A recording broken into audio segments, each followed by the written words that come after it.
Hello all, welcome to LTX classes and welcome to government schemes in the news. Okay, so ఈరోజు మనకి ఎడిటోరియల్లో ఒక important article అనేది రావడం జరిగింది.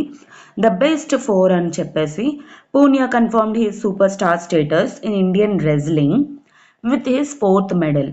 ఓకే, అందరికీ తెలిసిందే స్పోర్ట్స్ ఇన్ఫర్మేషన్ అనేది వరల్డ్ ఛాంపియన్షిప్ అనేది జరుగుతుంది అండ్ దాని రిలేటెడ్ ఒక ఆర్టికల్ అనేది అపీర్ అవ్వడం ఉంది. సో అయితే దీని కాంటెక్స్లోని మనం స్పోర్ట్స్ రిలేటెడ్లో ఒక ఇంపార్టెంట్ స్కీమ్ అనేది చూద్దాం. సో మన స్పోర్ట్స్ ఇన్ఫ్రాస్ట్రక్చర్ ఇంప్రూవ్ అవ్వడానికి అండ్ స్పోర్ట్స్ ఎకోసిస్టమ్ ఇంప్రూవ్ అవ్వడం కోసం అని చెప్పి సో ఈ పర్టికులర్ స్కీమ్ అనేది డిస్కస్ చేయబోయేది శాంతి మ్యామ్, ఎల్టీఎక్స్ క్లాసెస్. సో ఇంకెందుకు లేట్, ఈ ఆర్టికల్ రిలేటెడ్ మొత్తం అంతా కూడా చూద్దాం. సో బిఫోర్ దాట్ మనం ఏంటి అంటే నిన్న డిస్కస్ చేసుకున్న సిరీస్లోని ఈ పెన్షన్ స్కీమ్ గురించి డిస్కస్ చేసుకున్నాం కదా. ఈ కాంటెక్స్లో ఒక క్వశ్చన్, ప్రీవియస్ క్వశ్చన్ సాల్వ్ చేద్దాం.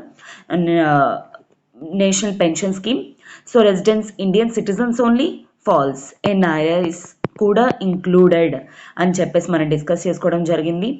And also persons of age from 21 to 55, no this is also wrong, 18 to 60 years ఈజీగా మనం ఎలిమినేట్ చేయొచ్చు. ఇఫ్ అట్ ఆల్ మనకి నేషనల్ పెన్షన్ స్కీమ్ గురించి జరిగిందంటే తెలుసు అంటే 2017లో సింపుల్గా 2 మార్క్స్ వచ్చేసే క్వశ్చన్ ఇది. And all central government employees including those of armed forces. So armed ఫోర్సెస్కి ఈ స్కీమ్ అనేది అప్లై అవ్వదని మనం నిన్నే డిస్కస్ చేసుకోవడం జరిగింది. And state government employees joining the services after the date of notification by the respective state governments. So respective state governments notification release చేయగానే state government employees అందరూ కూడా ఈ సర్వీస్లోని జాయిన్ అయిపోవచ్చు అనమాట. C option is so without any confusion and all, C option is the true statement అని మనం సింపుల్గా చెప్పొచ్చు. ఓకే, సో నెక్స్ట్ ఏంటి అంటే మన ఆర్టికల్ చూసేదానికంటే ముందు ఒక చిన్న ఇన్ఫర్మేషన్ అనేది చూద్దామమ్మా. సో మనకి కరెంట్ అఫైర్స్ అనేవి యూపీఎస్సీ ఆస్పిరెంట్స్కి చాలా చాలా చాలా ఇంపార్టెంట్. ఎందుకంటే మనం యూపీఎస్సీ అంటేనే కరెంట్ అఫైర్స్ అంటేనే యూపీఎస్సీ. సో అందుకని చెప్పి కరెంట్ అఫైర్స్ అనేది అందరికీ కూడా క్రిస్టల్ క్లియర్గా అవ్వాలి, అర్థం కావాలి అని చెప్పేసి మనకి కరెంట్ అఫైర్స్ కోర్స్ అనేది స్టార్ట్ చేయడం జరిగింది. అలాంటి కరెంట్ అఫైర్స్ కోర్స్ అని మనకి 10,000 రూపీస్ అనేది ఎల్టీఎక్స్ క్లాసెస్లో ఉండేది. బట్ ఇప్పుడు ఏంటి, ఈ దసరా ఆఫర్ని చూసుకొని 50% ఆఫ్ అనేది ప్రొవైడ్ చేస్తూ దీన్ని కేవలం 5,000 రూపీస్కి ప్రొవైడ్ చేస్తున్నారనమాట. సో ప్రతి ఒక్కరికి కూడా ఈ అమౌంట్ అనేది ఫ్లెక్సిబుల్ అండ్ అందరికీ కూడా కరెంట్ అఫైర్స్ అనేవి యూజ్ అవ్వాలి, కరెంట్ అఫైర్స్ అనేవి చాలా ఇంపార్టెంట్ రోల్ ప్లే చేస్తుందని ఈ యొక్క పర్టికులర్ ఆఫర్ అనేది మనకి కరెంట్ అఫైర్స్ మీద రన్ చేస్తున్నారు ఎల్టీఎక్స్ క్లాసెస్ వాళ్ళు. అయితే ఇది లైఫ్ టైం వ్యాలిడిటీతో రాబోతుందమ్మా. చూడండి, మీకు ఈ 5,000 రూపీస్కి కరెంట్ అఫైర్స్ అన్నీ, ద హిందూ అండ్ ఆల్సో మిగతా పేపర్స్ నుండి వచ్చేవి, PIB articles, down to earth articles అన్నీ కూడా డిస్కస్ చేస్తారు, దట్ టు లైఫ్ టైం వ్యాలిడిటీతో. అయితే ఈ ఆఫర్ ఎంతకాలం వరకు ఉంటుంది మేడం? ఎస్, కేవలం 30th సెప్టెంబర్ వరకు మాత్రమే ఉంటుంది. ఎందుకంటే ఇది దసరాని సెలబ్రేట్ చేస్తూ మనకి ఎల్టీఎక్స్ క్లాసెస్ వాళ్ళు ఇస్తున్న ఆఫర్ అనమాట. ఓకే, సో ఎవరికైనా సరే దీన్ని ఎలా ఎన్రోల్ చేసుకోవాలి, ఇంకా దీనిపైన ఏమైనా డౌట్స్ ఉంటే ఇక్కడ కనిపిస్తుంది కదా 7893899553, ఈ యొక్క పర్టికులర్ నెంబర్కి కాల్ చేసి ప్రత్యూష మేడం తోటి మాట్లాడి జాయిన్ అయిపోండి. ఓకేనా? అండ్ ఇదే ఆఫర్స్ మనకి ఏంటి అంటే ఆప్షనల్స్ మీద కూడా రన్ అవుతున్నాయి. మనకి కరెంట్ అఫైర్స్ అనేది ఎంత ఇంపార్టెంటో ఆప్షనల్స్ అనేవి కూడా చాలా చాలా ఇంపార్టెంట్ అనమాట. ఎందుకంటే 500 మార్క్స్కి మనకు ఆప్షనల్స్ ఉండబోతున్నాయి. ఓకే, సో మనకి ఇక్కడ ఎల్టీఎక్స్ క్లాసెస్లో దొరికేవి ఏంటి, PSIR, anthropology, sociology, public administration, Telugu literature. మనకి పిఎస్ఐఆర్ వచ్చేసరికి సురేష్ సరే డైరెక్ట్గా ఇది డీల్ చేయబోతున్నారు. ఇది అయితే ఎంతకు వస్తుంది మేడం? 25,000 రూపీస్కి. ఓకే, 25,000 రూపీస్కి మీకు ఇవ్వబోతున్నారు. అండ్ ఎవరికైనా మేడం ఎలా చెప్తున్నారు ఏంటి అనేది తెలుసుకోవాలి అని మీకు డౌట్స్ ఉన్నాయంటే మనకి యూపీఎస్సీ ఆప్షనల్ డెమో కోర్స్ అనేది ప్రొవైడ్ చేస్తున్నారు. సో మీరు ఆ డెమో అనేది చూసిన తర్వాతనే జాయిన్ అవ్వచ్చు. ఇదంతా కూడా మీకు దసరా ఆఫర్, దసరా స్పెషల్ తోటి ఇస్తున్నారు. సో ఇది కూడా ఇన్ఫైనిటీ కోర్స్ అనేది కూడా మీకు లైఫ్ టైం వ్యాలిడిటీతో రాబోతుంది. అండ్ అక్టోబర్ నుండి కొత్త బ్యాచ్ స్టార్ట్ అవుతున్నాయమ్మా ఆప్షనల్స్ కోసం అని చెప్పేసి. సో ఎవరెవరైతే జాయిన్ అవ్వాలనుకుంటున్నారో అక్టోబర్ అక్టోబర్ లోపల జాయిన్ అవ్వడానికి ట్రై చేయండి, ఎందుకంటే తర్వాత అన్నీ కూడా ఫీజెస్ అనేవి రివైజ్ అయిపోతాయి. ఓకే, సో ఇదంతా కూడా ఈ ఆఫర్స్ 30th సెప్టెంబర్ వరకే ఉంటుంది. అక్టోబర్ నుండి కొత్త బ్యాచెస్. సో మీకు ఏ క్లాస్ అనేది కూడా సింగిల్ క్లాస్ మిస్ అవ్వకుండా మీరు ఆప్షనల్స్ని క్లియర్ కట్గా అన్నీ కూడా నేర్చుకునే విధంగా ఉంటుందన్నమాట. మీకు ఇక్కడ ఏంటి అంటే మీకు ఆన్సర్ రైటింగ్ అనేది కూడా ప్రొవైడ్ చేస్తారనమాట ఈ ఆప్షనల్ ఇన్ఫైనిటీలోని. ఓకే, సో ఈ నెంబర్కి కనిపిస్తుంది కదా, ఈ నెంబర్కి కాల్ చేసి తొందరగా జాయిన్ అయిపోయే ప్రయత్నం అనేది చేయండి. ఓకేనా, సో ఇప్పుడు మనం ఈ పర్టిక్యులర్ స్కీమ్ అని చెప్పేసి అన్నాను కదా, so that is our Khelo India scheme. Okay, ఈ ఖేలో ఇండియా స్కీమ్ ఇక్కడే మనకి ట్యాగ్ లైన్ అనేది ఉంది, ministry of youth affairs and sports. So ఇండియాలోని స్పోర్ట్స్ సిస్టమ్ అనేది, స్పోర్ట్స్ ఎకోసిస్టమ్ అనేది హై పీక్స్లో పొజిషన్లో ఉండాలి, వరల్డ్ లెవెల్లో ఇండియన్ స్పోర్ట్స్ పర్సన్ అనే వాళ్ళు కాంపిటేటివ్గా ఉండాలి అనే కాంటెక్స్లోని ఈ ఖేలో ఇండియా ప్రోగ్రామ్ అనేది స్టార్ట్ చేయడం అనేది జరిగిందనమాట. సో మెయిన్ ట్యాగ్ లైన్ వచ్చేసరికి చూడండి, this words are very very important for UPSC. Sports for all and sports for excellence. Okay, so ఈ విధంగా ప్రతి ఒక్కరికి కూడా, అండ్ ఆల్సో ఎవరైతే స్పోర్ట్స్లో ఉండాలి టాప్ పొజిషన్లో ఉన్నారనుకుంటున్నారో అలా ప్రతి ఒక్కరికి యూజ్ అయ్యే విధంగా ఉండాలి అని ఈ ట్యాగ్ లైన్స్ అనేవి మనకి ఈ స్పోర్ట్స్ ఖేలో ఇండియా ప్రోగ్రామ్ అనేది రన్ చేస్తూ ఈ ట్యాగ్ లైన్స్ అనేవి యూజ్ చేయడం జరిగిందనమాట. So this is reflecting India's or మన గవర్నమెంట్ తాలూకా అర్జ్ అనమాట. స్పోర్ట్స్ని ఏ విధంగా డెవలప్ చేయాలి అనుకుంటున్నారు అనేది ఈ పర్టికులర్ ట్యాగ్ లైన్స్ అనేవి చూస్తేనే మనకి మోడీ గారు దీన్ని ఎంత స్ప్రెడ్ చేస్తున్నారు అనే దాన్ని బట్టే మనకు అర్థమవుతుంది స్పోర్ట్స్ని ఎంత డెవలప్ చేస్తున్నారు అనేది. సో ఈ పర్టికులర్ ఆర్టికల్ గురించి మనం ఇప్పుడు డీల్ చేద్దాం.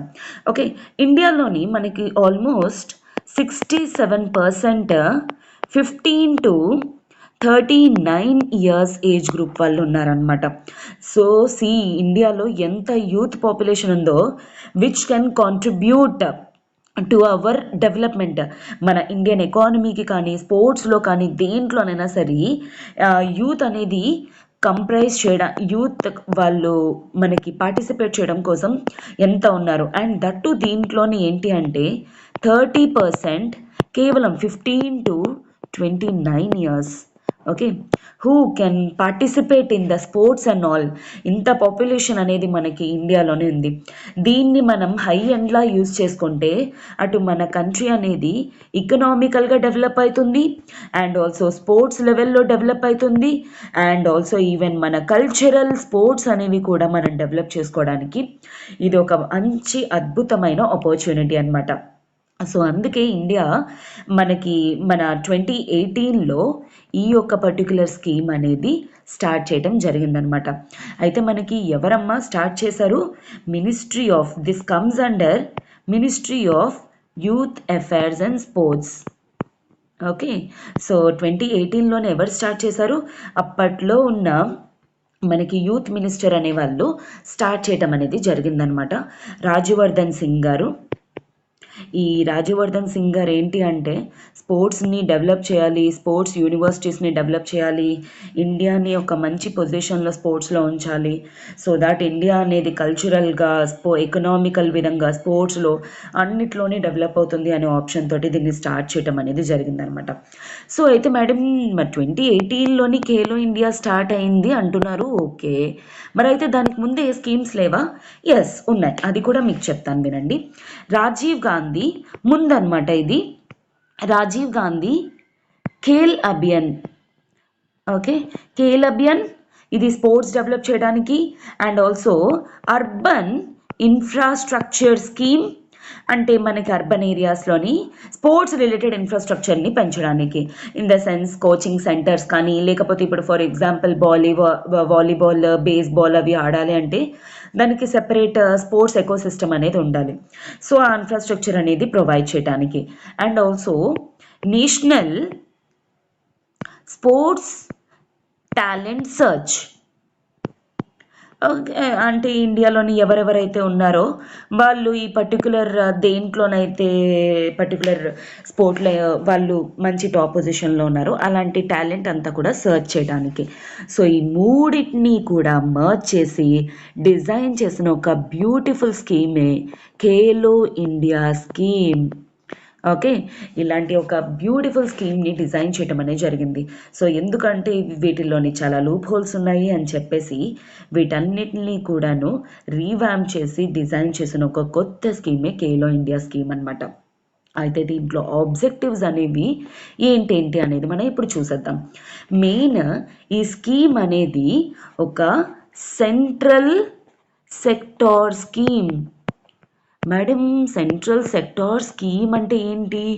వేరెన్ దీంట్లో యూజ్ చేసే అన్ని ప్రావిజన్స్కి కూడా 100% ఈ స్కీమ్ని ఇంప్లిమెంట్ చేయడానికి ఫండింగ్ అనేది యూనియన్ గవర్నమెంట్ ప్రొవైడ్ చేయబోతుంది. అంటే ministry of youth affairs and sports minister provide చేయబోతున్నారు అనమాట. మొత్తం ఫండింగ్ అనేది యూనియన్ గవర్నమెంట్ వాళ్ళు ఇవ్వబోతున్నారు. అలా కాకుండా మనకి ఇంకొకటి సెంట్రల్ సెక్టార్తో పాటు సెంట్రల్లీ స్పాన్సర్డ్ స్కీమ్ అనేది ఉంటుందన్నమాట. సో వేరిన్ స్పాన్సర్డ్లోకి వచ్చేసరికి మనకి ఏంటి అంటే స్టేట్ సెంటర్ రెండు కూడా ప్రొవైడ్ చేస్తాయి అనమాట. మెయిన్ ఇంకొక ఇంపార్టెంట్ పాయింట్ అనేది మీకు పాలిటీ కాంటెక్స్లో చెప్తున్నాను. స్పోర్ట్స్ అనేవి కమ్స్ అండర్ విచ్ లిస్ట్? మనకి పాలిటీలోని అంటే మనకి సెంటర్ స్టేట్ కాంక్యురెంట్ లిస్ట్ అనేవి షెడ్యూల్ 7లో డిస్కస్ చేస్తారు. అందులోని స్పోర్ట్స్ అనేవి స్టేట్ లిస్ట్లో వస్తుంది. Okay, very very important point. Okay, ఇక్కడ నేను పాలిటీ అనేది కూడా కవర్ చేయడం అనేది మీకు జరిగింది. ఇప్పుడు మనం నెక్స్ట్ సెంట్రల్ సెక్టార్ స్కీమ్తో పాటు ఎవరైతే ఎవ్రీ ఇయర్ 1000 స్పోర్ట్స్ పర్సన్ని సెలెక్ట్ చేస్తారనమాట. అయితే మేడం ఎందుకు ఈ స్పోర్ట్స్ పర్సన్స్ని కలెక్ట్ చేయడం అనేది? వాళ్ళని ఖేలో ఇండియా యూత్ గేమ్స్ అని కండక్ట్ చేస్తూ అండ్ ఆల్సో యూనివర్సిటీ గేమ్స్ అని కండక్ట్ చేస్తూ ఇలా ఎవ్రీ ఇయర్ 1000 స్పోర్ట్స్ పర్సన్స్ని సెలెక్ట్ చేసి వాళ్ళకి ఏంటి అంటే స్పెషల్ ట్రైనింగ్ అండ్ ఇంకా కోచింగ్ అనేది ప్రొవైడ్ చేస్తారనమాట. సో ఈ విధంగా వాళ్ళ రెస్పెక్టివ్ ఫీల్డ్స్లోని ఇంకా వాళ్ళని ఎక్సెల్ చేయడానికి పనికొస్తుంది. అయితే వీళ్ళు ఆడుకుంటూ ఉంటే వీళ్ళ ఫినాన్షియల్ డిపెండెన్సీ అనేది ఎలా వస్తుంది? వీళ్ళు అప్పుడు ఫినాన్షియల్గా ఇండిపెండెంట్గా ఉండలేరు. అందుకని చెప్పేసి ఇలాంటి ప్రతి ఇయర్ కూడాను 1000 స్పోర్ట్స్ పర్సన్ని వాళ్ళు సెలెక్ట్ చేస్తూ వాళ్ళకి ఏంటి అంటే 5 lakhs per annum for 8 years. 8 years పాటు ఇలాగ సెలెక్ట్ అయిన స్పోర్ట్స్ పర్సన్స్ అందరికీ కూడాను 5 lakhs per annum ఇస్తారనమాట. సో దాట్ ఏంటి అంటే వాళ్ళకి ఫినాన్షియల్గా ఇండిపెండెంట్గా ఉండడానికి, అటు ఎడ్యుకేషన్ అండ్ ఆల్సో ఇటు స్పోర్ట్స్ అనేవి డెవలప్ అవ్వడానికి ఇలాంటి ఒక బ్యూటిఫుల్ స్కీమ్ని గవర్నమెంట్ డిజైన్ చేయటం అనేది జరిగిందనమాట. మెయిన్ వీళ్ళకి ఎడ్యుకేషన్ ఉండాలి, స్పోర్ట్స్ ఉండాలి అని చెప్పేసి ఎక్స్క్లూసివ్ స్పోర్ట్స్ యూనివర్సిటీస్ అనేవి కట్టించాలి, బిల్డ్ చేయాలి అని చెప్పేసి ప్రపోజ్ చేయడం అనేది జరిగింది. అలాంటి ఒక 20 యూనివర్సిటీస్ని డిజైన్ చేసి అవి స్పోర్ట్స్ మీద ఫోకస్ ఉంచుతూ వాళ్ళకి ఎడ్యుకేషన్ కూడా ప్రొవైడ్ చేసే విధంగా ఈ స్పోర్ట్స్ యూనివర్సిటీస్ని కండక్ట్ చేయాలి అని చెప్పేసి చూస్తున్నారు. ఆల్మోస్ట్ అకార్డింగ్ టు మన యూత్ అఫైర్స్ మినిస్ట్రీ ప్రకారంగా 2020 వరకు కూడాను ఆల్మోస్ట్ 250 crores అనేది ఈ పర్టికులర్ స్కీమ్ని ఇంప్లిమెంట్ చేయడంలోని ఖర్చు పెట్టారంట. This is what youth affairs minister has given in 2020 report in the parliament అనమాట. సో ఇది నేనేది ఇండివిజువల్గా చెప్తున్నట్టు కాదు. అండ్ ఆల్సో ఇది ఒక ఇంక్లూసివ్ స్కీమ్ అని చెప్పుకోవచ్చు. మేడం, ఇంక్లూసివ్ స్కీమ్ అంటే అర్థం ఏంటి? ఏదో ఓన్లీ బాయ్స్కి మాత్రమే అప్లై అవుతుంది, లేకపోతే ఈ పర్టికులర్ గ్రూప్ వాళ్ళకి అప్లై అవుతుంది అని కాకుండా ఏంటి అంటే విమెన్ స్పోర్ట్స్ పర్సన్స్ని కూడా ఇంక్లూడ్ చేస్తూ అండ్ ఆల్సో ఇంకొక మెయిన్ ఇంపార్టెంట్ కేటగిరీ డిజేబిలిటీ, వీళ్ళని కూడా పక్కకు వదిలేయకుండా అలా వ్యత్యాసం అనేది చూపించకుండా డిజేబుల్డ్ పీపుల్ వాళ్ళకి కూడా ఆపర్చునిటీస్ అనేవి ప్రొవైడ్ చేస్తూ ఈ యొక్క పర్టికులర్ స్కీమ్ అనేది డిజైన్ చేయటం అనేది జరిగిందనమాట. సో దాట్ ఏంటి అంటే ప్రతి ఒక్కరు కూడా ఇంక్లూడ్ అవుతారు. దీని ద్వారా ప్రతి ఒక్కరు కూడా బోత్ ఫిజికల్ ఫిట్నెస్ అనేది కూడా ఇంప్రూవ్ అవుతుంది, అండ్ ఆల్సో ఇండియాలోని స్పోర్ట్స్ అనేది కూడా డెవలప్ అయ్యి గ్లోబల్ లెవెల్లో ఇండియా అనేది కాంపిటేటివ్గా మారుతుంది అనే కాంటెక్స్లో ఈ పర్టికులర్ స్కీమ్ అనేది డిజైన్ చేయటం అనేది జరిగిందనమాట. మెయిన్ ఏంటి, ఒక కాంపిటేటివ్ ఫీల్డ్ అనేది అండ్ ఆల్సో మెయిన్ ట్రాన్స్పరెంట్గా పర్సన్స్ని ఎవరైతే గేమ్స్లో పార్టిసిపేట్ చేస్తున్నారో ట్రాన్స్పరెంట్గాను జరుగుతుందనమాట.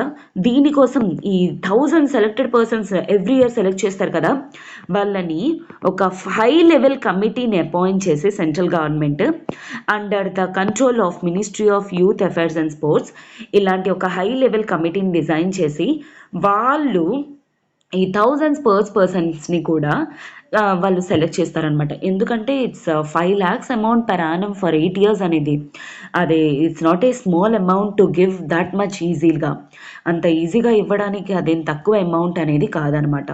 సో ఈ విధంగా దీని తాలూకా స్కీమ్ని ఇంప్లిమెంట్ చేయడానికి గవర్నమెంట్ ట్రై చేస్తుంది. So this is one of the beautiful schemes of youth affairs, and that to India soon మన ఒలింపిక్స్ గేమ్స్లో కానీ, ఏషియన్ గేమ్స్లో కానీ, కామన్వెల్త్ గేమ్స్లో కానీ ఖచ్చితంగా దీన్ని ప్రాపర్గా ఇంప్లిమెంట్ చేసినట్లయితే మాత్రం India soon will see more and more gold medals and also silver medals in our sports. So top 1 లెవెల్లో పొజిషన్లోకి వెళ్ళినా ఆశ్చర్యపడక్కర్లేదు. అండ్ ఇంకొకటి ఏంటి అంటే, స్పోర్ట్స్ అనేవి I'm really telling it for sure, ప్రతి ఒక్కరికి కూడాను హార్మోనల్ బ్యాలెన్స్ మెయింటైన్ చేయడానికి చాలా ఇంపార్టెంట్ అనమాట. సో కొంతమంది సైకాలజిస్ట్ ఏంటి అంటే, సైకాలజిస్ట్ కానీ డాక్టర్స్ కానీ రిఫర్ చేసేది ఏంటి అంటే, డైలీ 1 to 2 hours అనేది స్పోర్ట్స్ ఆడటం వల్ల బాడీ అండ్ మైండ్ అనేది చాలా రిఫ్రెష్ అవుతుందంట. ఏదో మేడం స్పోర్ట్స్ ఆడమన్నారు కదా అని చెప్పి గంటలు కూర్చొని మొబైల్లోని పబ్జీలు అండ్ ఆల్ ఆడకండి. సో దిస్ ఈజ్ ఏంటి, outdoor games. Okay, outdoor games ఆడడం వల్ల ఏంటి అంటే మన బ్రీదింగ్ రేట్ అనేది పెరుగుతుంది, and also even digestion capacity పెరుగుతుంది. అండ్ దీని ద్వారా ఏంటి అంటే బాడీకి కావాల్సిన పాజిటివ్ హార్మోన్స్ అనేది మన మైండ్లోని రిలీజ్ అవ్వడం ద్వారా అటు బాడీకి అండ్ ఆల్సో ఇటు మైండ్కి రిఫ్రెష్మెంట్ అనేది ప్రొవైడ్ అవుతుంది. సో ఈ విధంగా ఎస్పెషల్లీ స్పోర్ట్స్ పీపుల్, ఎస్పెషల్లీ యూపీఎస్సీకి ప్రిపేర్ అయ్యే వాళ్ళు ఏంటి అంటే చాలా స్ట్రెస్లో ఉంటారు. డైలీ ఒక 1/2 hour ఆర్ 1 hour అనేది స్పోర్ట్స్కి అలౌట్ చేయటం వల్ల మీకు ఏంటి అంటే అటు ఫిజికల్ ఫిట్నెస్ పెరుగుతుంది, అండ్ ఆల్సో అటు ఇంటర్వ్యూలోని మీరు ఆన్సర్ చేయడానికి కూడా one of the most important column కింద మీరు పెట్టుకోవచ్చు. ఓకే, హాబీస్లోని. So this will give a double edge, అటు మీకు ఇంటర్వ్యూలోని యూజ్ అవుతుంది అండ్ ఆల్సో ఇటు మీ బాడీ మైండ్కి బాగా యూజ్ఫుల్ అవుతుంది అనమాట. సో ఇది ఒక ఏజింగ్ లాగా కూడా మనం చెప్పుకోవచ్చు. Okay, ageing in the sense ఏంటి అంటే ఎవరైతే స్పోర్ట్స్ పర్సన్స్ ఆడతారో వాళ్ళు అంత సింపుల్గా ముసలి వాళ్ళలాగా కనబడరు అనమాట. ఓకే, నో ఏజింగ్ కాన్సెప్ట్ కింద దీన్ని కూడా స్పోర్ట్స్ని యూజ్ చేసుకోవచ్చు. So this is it for all about Khelo India scheme గురించి. ఐ హోప్ మీ అందరికీ కూడా ఇది బాగా అర్థమైంది అనుకుంటున్నాను. సో ఇప్పుడు ఒక క్వశ్చన్ అనేది చూద్దాం. మీకు అందరికీ కూడా ఈ క్వశ్చన్ మీరు ఆప్షన్స్ అనేవి కామెంట్ బాక్స్లో పెట్టండి. ఓకే, ప్రతి ఒక్కరికి స్కీమ్ అనేది అర్థమైతే కామెంట్ బాక్స్లో ఆన్సర్ అనేది పెట్టండి. Consider the following statements about Khelo India scheme. So ఈ ఖేలో ఇండియా స్కీమ్ అనేది మనం చెప్పుకున్నాం ఆల్రెడీ. 2018లో దీన్ని డిజైన్ చేయడం అనేది జరిగిందని. సో 2019 ప్రిలిమ్స్లోని ఈ ఖేలో ఇండియా గేమ్స్ గురించి అడగడం అనేది జరిగింది. అండ్ ఆల్సో 2022లోని 2022లోని పేపర్లోని ఏంటి అంటే 2021 పేపర్లోని ఏంటి అంటే 3 స్పోర్ట్స్ మీద, ఒలింపిక్స్ రిలేటెడ్ మీద క్వశ్చన్స్ అనేది కూడా అడగడం అనేది జరిగింది. So be careful, this is one of the important sector in UPSC, ఎందుకంటే స్పోర్ట్స్ మీద చాలా గవర్నమెంట్ ఫోకస్ పెట్టడం అనేది జరిగింది. So it is a centrally sponsored scheme of sports ministry, true or false? And selected athletes will be entitled to the scholarship of 5 lakhs per annum for 8 years. So ప్రతి ఒక్కటి క్లియర్గా చూసుకొని option అనేది పెట్టండి. Which of the following are true అంట. 1 only, 2 only, both, none. Comment బాక్సెస్లో పెట్టండి. Don't forget to answer. So ఎందుకంటే ఇప్పటి నుండి మీరు ఎంసీక్యూ సాల్వింగ్ అనేది అలవాటు చేసుకోండి. Okay, so if you really like the video, please do subscribe to our LTX classes. Okay, and thank you for watching, students. And if you really like this video, Please do like, share and comment it. Okay, and have a good day students. Take care.